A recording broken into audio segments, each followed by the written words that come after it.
These ghost-like figures are US helicopters on a mission to capture Venezuelan President Nicolás Maduro. Now CNN has found the operation's success came down to 2 critical minutes of extremely high risk, according to a review of eyewitness videos from the scene. 2 minutes in which experts say US forces were effectively sitting ducks, landing in and lifting off from Maduro's compound.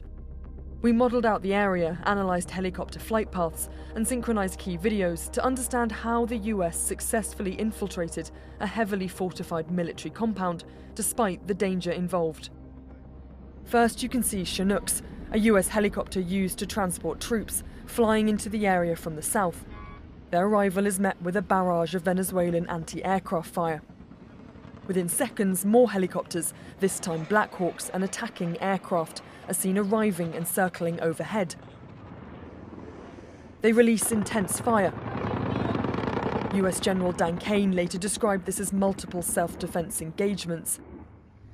At least 100 people died in the overall operation, Venezuelan authorities have since claimed.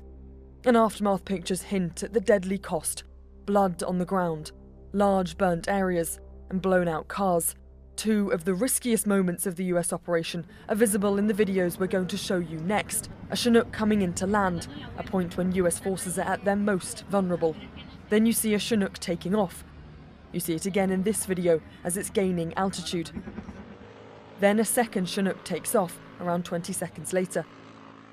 We then search for exactly where these helicopters were taking off from, using identifiable geographical features, like this building in the foreground and this dark hillside behind. Our analysis indicates it took off from this location. It's within Fortuna, one of Venezuela's biggest military complexes. Satellite imagery taken the day after the operation reveals minor damage to these roofs, too minor to be a direct attack, but possibly the result of a helicopter hovering overhead. Where Maduro stayed in Fortuna was previously undisclosed, but CNN's analysis gives the most definitive picture yet of where he was that night and his likely residence.